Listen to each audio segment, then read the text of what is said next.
Hey guys, ఏంటి ఇంట్రొడక్షన్లోనే అరుణాచలం చూపిస్తున్నాను అనుకుంటున్నారా? మేము ఉండేది ఇక్కడేనండి. ఇప్పుడు ఎక్కడ చూసినా ఎవరి నోట విన్నా అరుణాచల శివ అరుణాచల శివ అంటూనే ఉంటారు.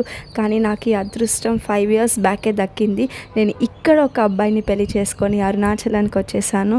అయితే నాకు ఇక్కడ ఫేవరెట్ ప్లేసెస్ అయితే రెండు ఉన్నాయండి. ఒకటి అరుణాచలం టెంపుల్ ఒకటి. సో అప్పుడప్పుడు వెళ్తూ ఉంటాము. అండ్ ఇంకొకటి వచ్చేటప్పటికి మన రమణ మహర్షి ఆశ్రమం. ఎన్నిసార్లు ఎప్పుడు వచ్చినా కూడా రమణ మహర్షి ఆశ్రమం మాత్రం మిస్సే అవ్వమండి. ఒక్కొక్కసారి రష్ ఉండి టెంపుల్ అయినా మిస్ అవుతాం, కానీ ఆశ్రమం అయితే మిస్ అవ్వము.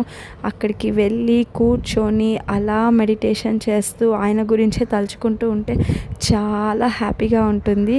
అది కాకుండా ఇంకొకటి నేను మిస్ అవ్వకుండా చేసేది గిరి ప్రదక్షిణ. అయితే నడుచుకుంటూ చేసేది కొంచెం కష్టం, ఎందుకంటే నాకు 2 ఇయర్స్ బాబు ఉన్నాడు కాబట్టి వాడిని వదిలి వచ్చేది చాలా కష్టం నాకు.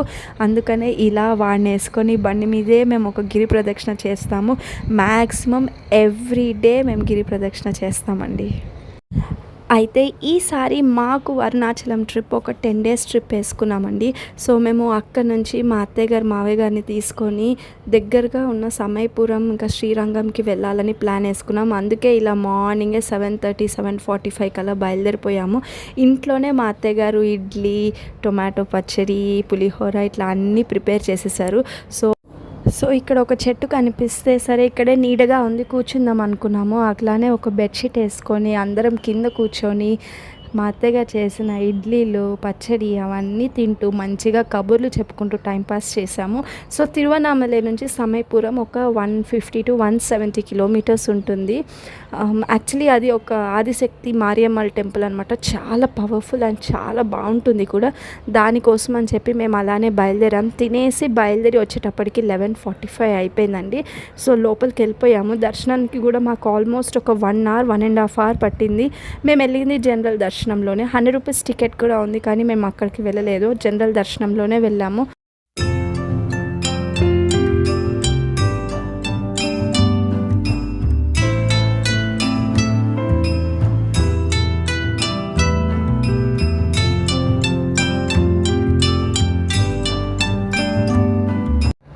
చాలా అంటే చాలా ఎండగా ఉందండి. దర్శనం అయిపోయి బయలుదేరేసాము. అక్కడ నుంచి శ్రీరంగం ఒక 10 కిలోమీటర్సే. సో దారిలో ఎక్కడైనా ఒక మంచి చెట్టు కనిపిస్తే కూర్చొని తిందాం అని అనుకున్నాం, కానీ అన్ఫార్చునేట్లీ మాకు ఏ చెట్టు కనిపించలేదు. ప్లస్ ఇది ఒక బ్రిడ్జ్ లాగా ఉంది, అక్కడ ఎండకి కూర్చొని తినడానికి కూడా అవ్వలేదు. సో మేము టెంపుల్ దగ్గరికి ఈలోపే వెతికే లోపే టెంపుల్ వచ్చేసింది.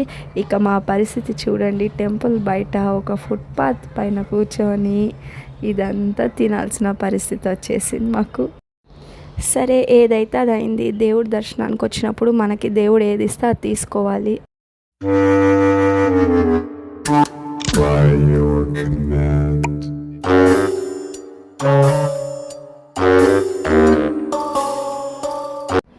అలా మా ఆయనను చూసి ఒక పంచ్ డైలాగ్ చెప్పేశాను.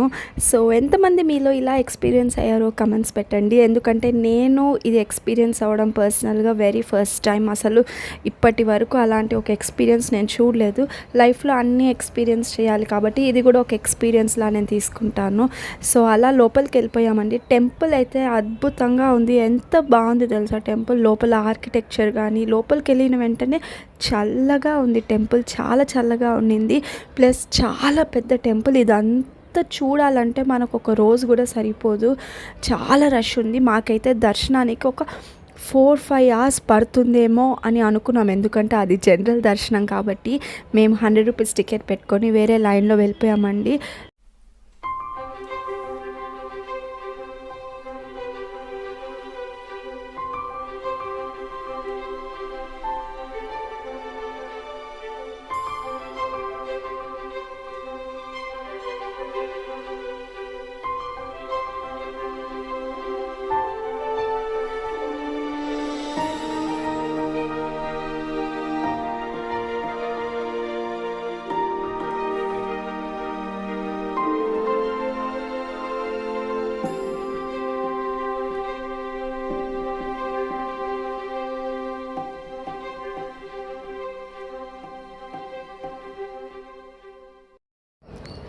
సో అలా అయింది మా దర్శనం. నిజంగానే లోపలికైతే ఫోన్ నాట్ అలౌడ్ కాబట్టి లోపల మొత్తం షూట్ చేయలేకపోయాము.